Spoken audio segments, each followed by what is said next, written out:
고대 그리스의 수학자요 철학자였던 피타고라스는 이런 말을 남겼습니다. 앞으로 다가올 시대의 가장 강력한 신은 숫자의 신이 될 것이다. 그러니까 더 많은 숫자의 군대, 더 많은 숫자의 무기, 더 많은 숫자의 황금을 준비한 나라만이 세계의 패자가 될 것이다. 이것은 군사력도 경제력도 수의 대결이 될 것임을 예언하고 있는 말입니다. 간단히 말해서 군사도 숫자가 많은 군사, 또 황금을 많이 가진 자가 다가오는 역사의 성자가 될 것이다 라는 말이 되는 것입니다. 피타고라스의 이 말은 오늘의 세상 현실에서 놓고 볼 때에 지극히 상식적이요 보편적인 예언이 있다라고 말할 수가 있습니다.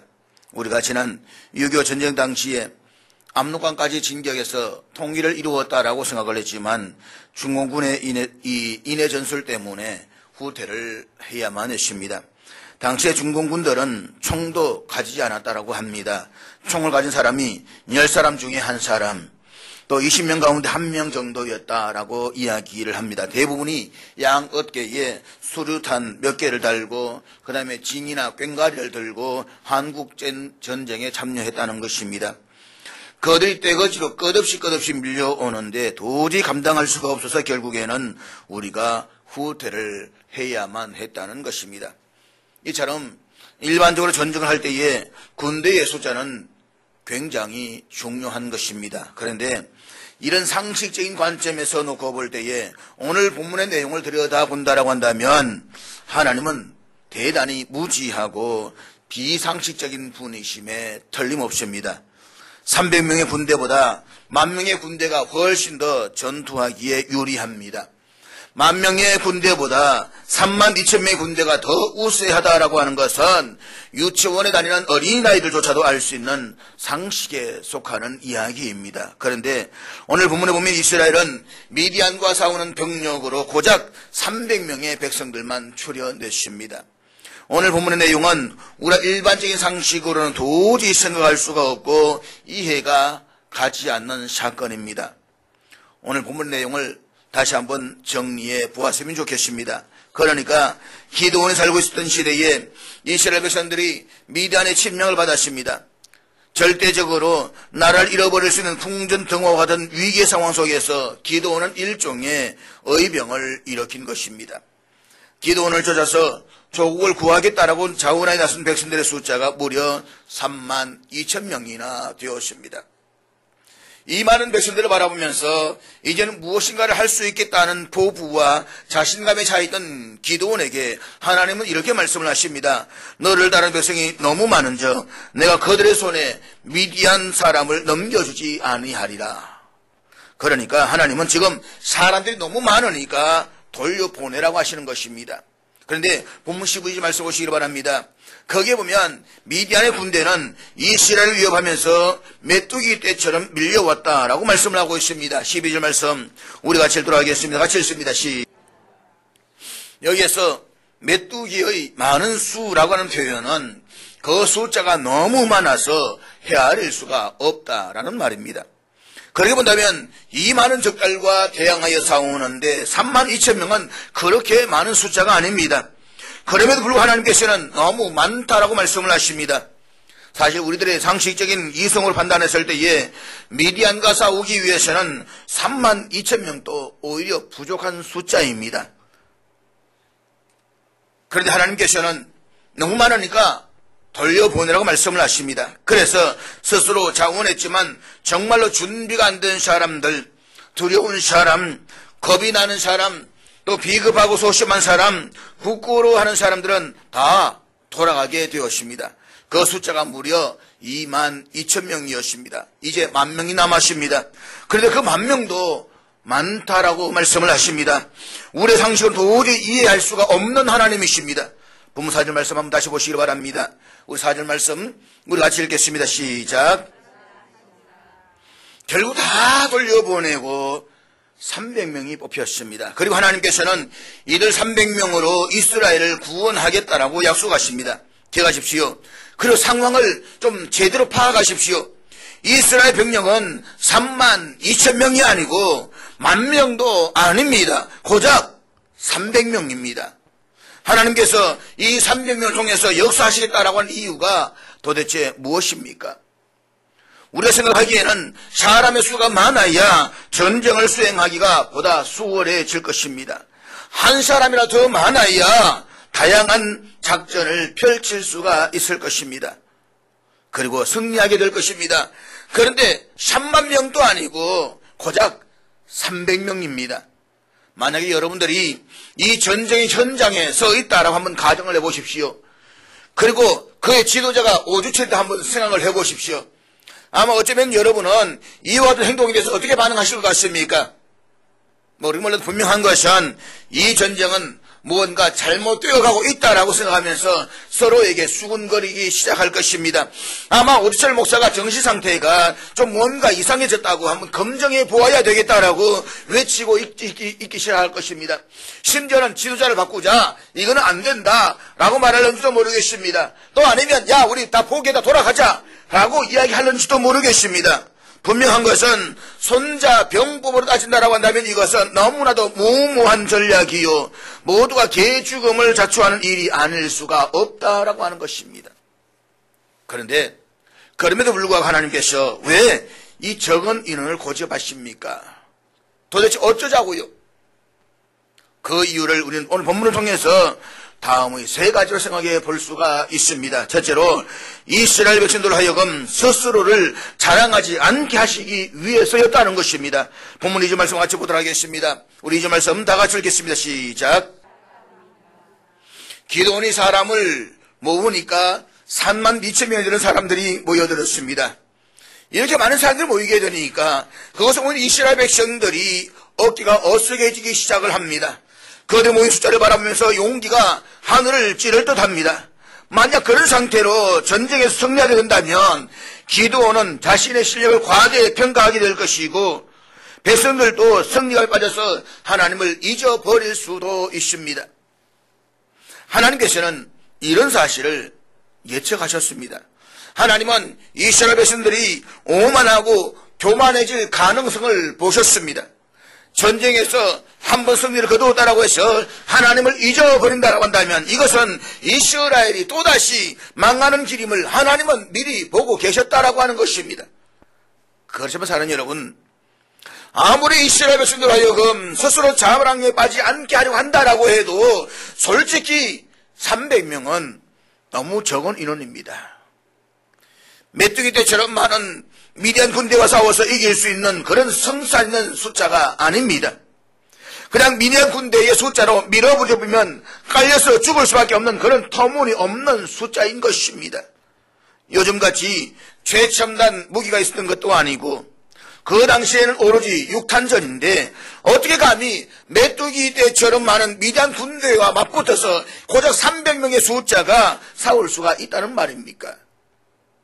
아무도 미디안과의 전쟁에서 승리할 것을 예상하거나 확신할 수가 없는 상황입니다. 사랑하는 여러분, 300명의 병력으로 전쟁터에 나가는 심정이 어떠했었는지 한번 상상해 보십시오. 미디안의 대군 앞에 선 이 기드온의 참담한 심정을 여러분은 짐작해 볼 수가 있겠습니까? 이것은 어느 누구가 보아도 성사는 없는 전쟁입니다. 그렇기 때문에 기드온은 하나님의 도우심을 구할 수밖에 없는 것입니다. 하나님이 도와주지 않는다고 한다면 전쟁에서 패할 것이 너무나도 뻔하기 때문에 그러므로 기드온은 더 간절하게 기도하지 않을 수가 없는 것입니다. 지금 하나님은 기드온에게 이 겸손함을 요구하고 계시는 것입니다. 하나님 때때로 똑같은 이유 때문에 우리의 삶을 난관에 처하게 하실 때가 있습니다. 우리의 힘으로는 도저히 해결할 수 없는 연약함을 간직한 채로 인생을 살아가게 하십니다. 우리가 하나님의 백성이고 그리스도인인데 왜 우리의 삶에 바울의 육체의 가시 같은 아픔을 주시고 계시는 것입니까? 우리는 개인에 따라서 가정 문제, 직장 문제, 성격 문제, 인간관계 문제 등이 있습니다. 어떤 사람은 남편 때문에, 아내 때문에, 자녀 때문에 기도를 해도 해결되지 않는 고민거리를 안고 살아가고 있습니다. 하나님께서 이런 문제를 다 해결해 주신다라고 한다면, 내 앞에 모든 문제를 다 제거해 주신다라고 한다면 얼마나 감사할 것인가. 솔직히 이런 문제들이 없어도 살아가기가 버거운 인생살이인 것입니다. 그런데 왜 하나님께서는 우리의 삶에 이런 가시를 남겨주시는 것입니까? 어쩌자고요? 이 문제에 대해서 바울이 발견한 대답은 이것입니다. 고린도후서 12장 7절과 9절 말씀 우리 한번 같이 다 같이 읽도록 하겠습니다. 같이 읽습니다. 시작. 사도 바울, 그 당시에 사도 바울은 전 세계를 뒤흔들었던 사람입니다. 그는 복음을 들고 다니면서 로마 세계에 큰 영향력을 미치고 있었던 사람이었습니다. 만약 바울에게 이 육체의 가시가 없었다고 한다면 어쩌면 스스로를 하나님의 자리에 올려놓았을는지도 모릅니다.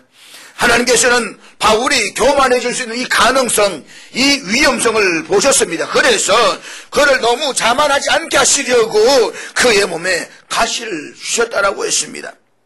육체의 가시가 그를 하나님께 더 의지하게 만들었습니다. 그런 점에서 오늘 이 사도 바울에게 있어서 육체의 가시는 오히려 하나님의 축복의 통로였다라고 말할 수가 있는 것입니다. 사랑하는 여러분, 아무 고통 없이 편안한 삶 가운데서 교만하게 살다가 하나님과 멀어지는 삶을 사는 사람들은 그 편안함이 오히려 그의 영혼에 독이 될 수가 있습니다.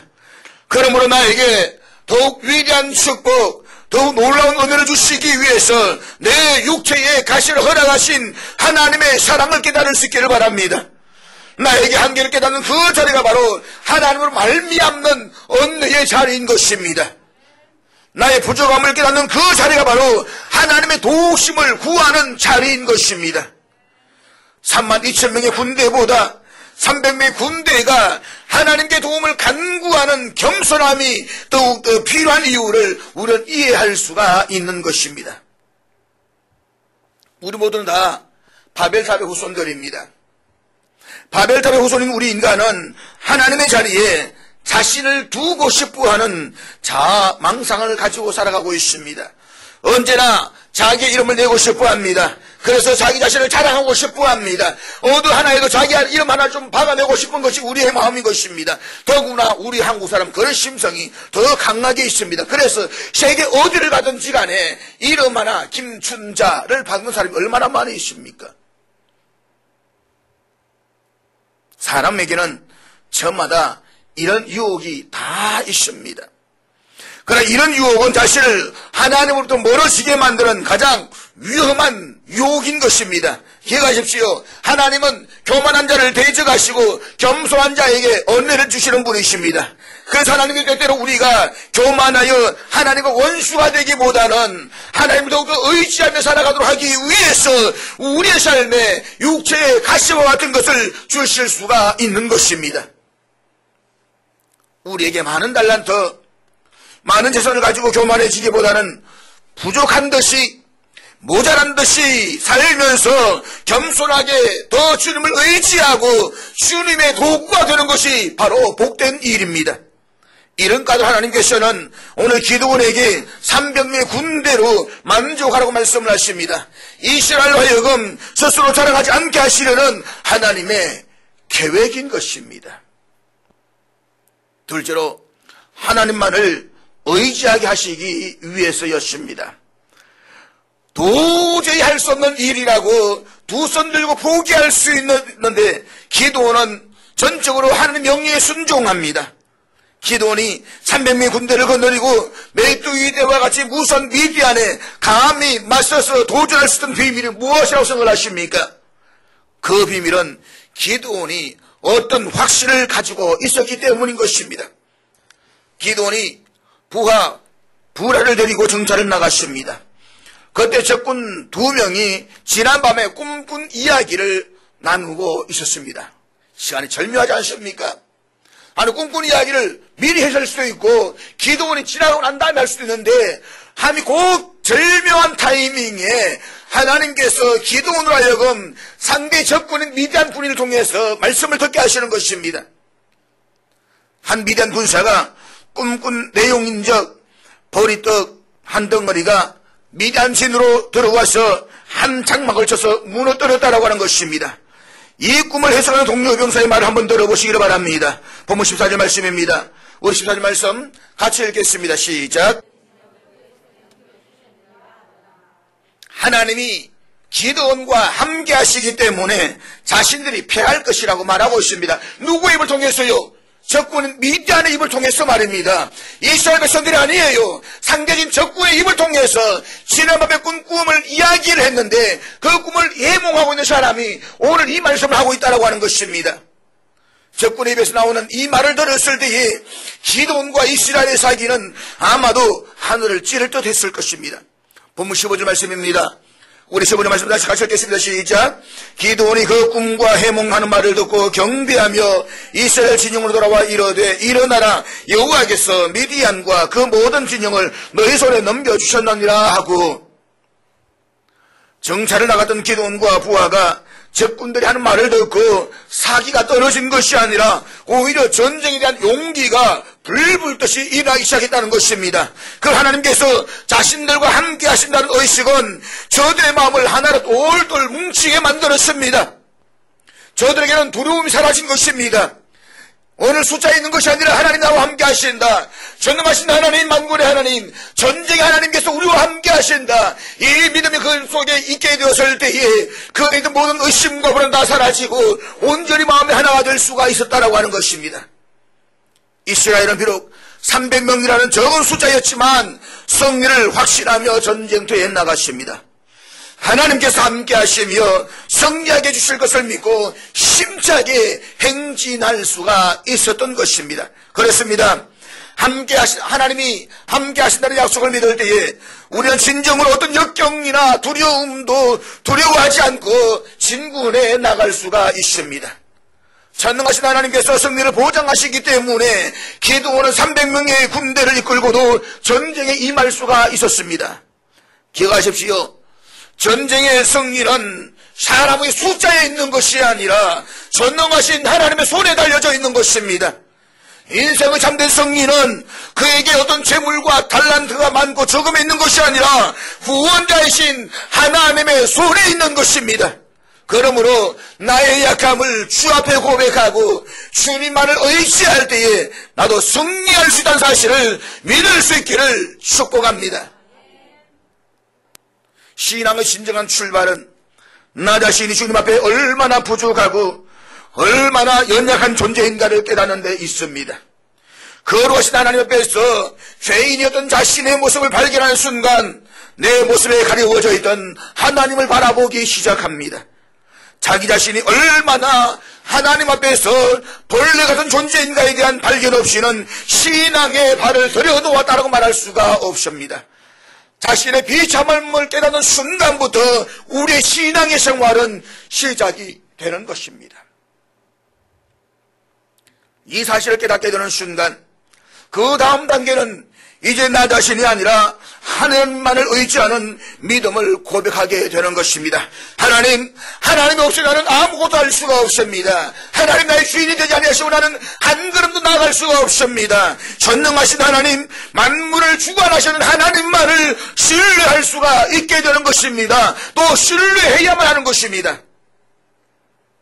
자기를 부정하는 고백은 하나님으로 인정하는 고백으로 이어져야만 합니다. 그러나 여러분, 그저 단순히 주님 저는 죄인입니다 라고 하는 것에서 끝나버린다라고 한다면 이 고백은 자칫 우리를 자기 비하의 자리로 이끌어갈 수가 있습니다. 그렇지만 참된 신앙은 단순히 자기 비하가 아니라 전능하신 하나님 앞에서 새로운 피조물로 태어나는 긍정을 위한 부정이어야만 되는 것입니다. 기억하십시오. 온전한 사랑은 두려움을 내어쫓는다고 했습니다. 하나님을 전적으로 신뢰하고 의지하는 사람에게는 두려울 것이 없습니다. 우리 삶에 어떤 폭풍우가 닥쳐와도 하나님을 의지함으로써 넉넉히 역경을 헤쳐나갈 수가 있는 것입니다. 그렇다면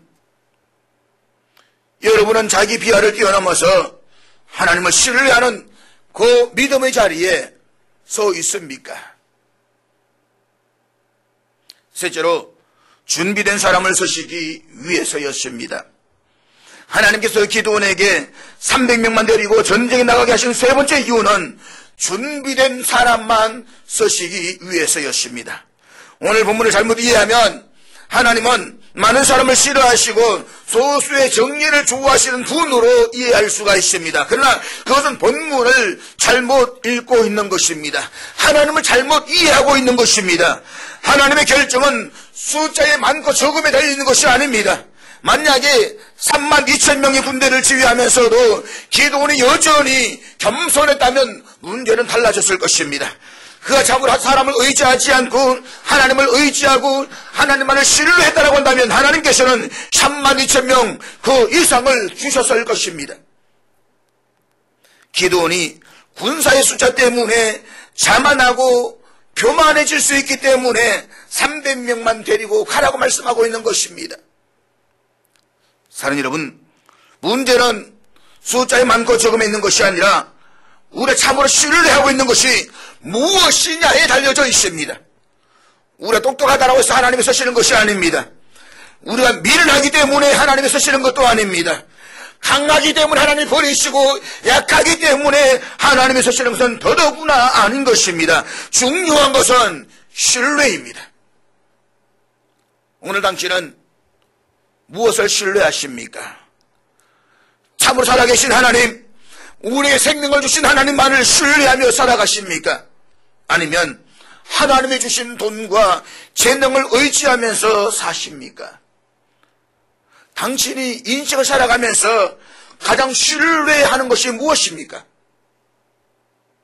하나님이 남기신 300명은 하나님만을 전적으로 의지하는 사람들이었습니다. 그들은 준비된 사람들이었습니다. 하나님은 1년의 시험을 통해서 기드온이 데리고 나갈 수 있는 300명을 조심스럽게 선택하십니다. 일단 32,000명 중에서 두려워서 떠오는 자 22,000명 돌아가고 1만 명이 남았습니다. 본문 5절 말씀을 보시기를 바랍니다. 여기에 해당되는 사람들은 하나님이 제외하시는 사람들인 것입니다. 우리 5절 말씀 같이 읽도록 하겠습니다. 다 같이 읽습니다. 시작. 하나님께서 선택하신 사람들은 오늘 본문 6절 말씀에 기록되어져 있습니다. 6절 말씀 같이 또 다시 읽겠습니다. 시작. 손으로 움켜 입에 대고 핥는 자의 수는 300명이요 그 외의 백성은 다 무릎을 꿇고 물을 마신지라. 손으로 물을 대서 마시는 것은 경계의 대세를 풀지 않았다는 것입니다. 이 자세는 언제 어떤 위험이 닥치더라도 즉시 대처할 수가 있습니다. 그런데 무릎을 꿇고 개처럼 핥아서 물을 마시는 사람은 경계 대세를 풀고 있는 사람입니다. 아직 전쟁이 시작되지 않았지만 평소에 준비가 되어 있던 사람들이 하나님께 서임을 받았습니다. 아무리 사람이 많아도 그들이 준비되어져 있지 않다라고 한다면 그 많은 숫자는 아무런 의미가 없는 것입니다. 히브리 성경신학자들은 무릎을 꿇었던 사람들을 돌려보낸 이유에 대해서 아주 재미있는 언급을 했습니다. 신빙성이 있는 해석은 아니지만 나름대로는 일리가 있다라고 해서 한번 생각해 볼 수 있는 이야기라고 볼 수 있습니다. 그러니까 유대인들이 무릎을 꿇는 경우는 한 가지밖에 없다는 것입니다. 그것은 하나님을 예배할 때입니다. 그 외의 경우에 무릎을 꿇는 것은 올바른 신앙적 태도가 아니라고 생각을 했습니다. 그런데 300명을 제외한 다른 사람들은 목이 마르다는 이유 때문에 쉽게 무릎을 꿇었습니다. 그들은 신앙이 없었기 때문에 하나님께 쓰임을 받지 못했다라고 하는 것입니다. 오늘 기드온은 하나님의 말씀대로 조심스럽게 준비 있는 사람을 가져냈습니다. 물을 마시는 1만 명 가운데 300명만을 선발했습니다. 물을 마시게 하는 것은 일종의 시험이었습니다. 그런데 물을 마시고 있던 백성들은 자신들이 시험을 받고 있다는 사실을 전혀 몰랐습니다. 그들이 물을 마시며 시험을 받고 있다는 사실을 알았다라고 한다면 얼마나 정신을 차리고 물을 마셨겠습니까? 아직 전쟁이 일어나지 않았다라고 해서 나태한 자세를 취한다고 한다면 결국 하나님께로부터 쓰임받지 못하는 것입니다. 사랑하는 여러분, 우리의 삶이 비상상태는 아닙니다. 그렇지만 우리는 우리의 평범한 삶 가운데에서도 늘 주님 앞에 준비된 모습으로 오늘을 살아가야만 합니다. 장차 주님께서 그 일을 맡기실 때에 그 일을 감당할 만한 성실성을 가지고 오늘을 살아가야만 합니다. 가정에서, 직장에서, 일상생활에서 하나님께서 저와 여러분을 시험하실 수가 있습니다. 우리는 그 시험을 인식하지 못하지만 말입니다. 그러므로 언제나 준비 대처를 갖추고 있어야만 합니다. 지금 준비가 되어 있는 사람만이 미래를 소유할 수가 있는 것입니다. 지난 정권 때에 대통령 때 이명박 대통령의 유명한 일화가 있지 않습니까? 그분이 현대건설 사원 일대에 중동에서 건물을 했습니다. 그런데 정주영 회장께서 그곳에 방문을 했습니다. 그런데 정주영 회장이 가서 방문을 했는데 보고를 하는데 얼마나 철저하게든지 심지어는 몇 개까지 이야기하더라는 것입니다. 보고가 끝나고 난 뒤에 다른 직원을 시켜서 한번 헤아려 보라고 했습니다. 아무리 그렇지 어떻게 약 몇 개, 아니 87,930개 이렇게 할 수 있는데 37개 이건 아마도 거짓말이다 라고 싶어서 조사를 하겠다는 것입니다. 그런데 보니까 정확하게 개수까지 정확하더라는 것입니다. 거기에서 이 이명박 그 당시의 직원이 정주영 회장이 발탁되어서 그렇게 서임받았다지 않습니까? 여러분, 우리가 때때로 이야기를 들었습니다. 나에게 한번 일을 주어보아라. 그러면 내가 일할 것이다. 그런 사람은 아무리 일을 주어줘도 일을 못하는 것입니다. 내가 평생 속에서 최선을 다하고 성실하게 열심히 살아갈 때에 어떤 일을 주어줘도 나는 그 일을 감당할 수가 있는 것입니다. 그것이 바로 기독교인들의 삶의 모습인 것입니다. 우리는 언제나 지금 여기가 마지막이라는 생각을 가지고 오늘 내준 이 삶의 자리에서 최선을 다해서 살아갈 수가 있어야 되는 것입니다. 그것이 하나님이 오늘 우리에게 원하시는 삶의 자세입니다.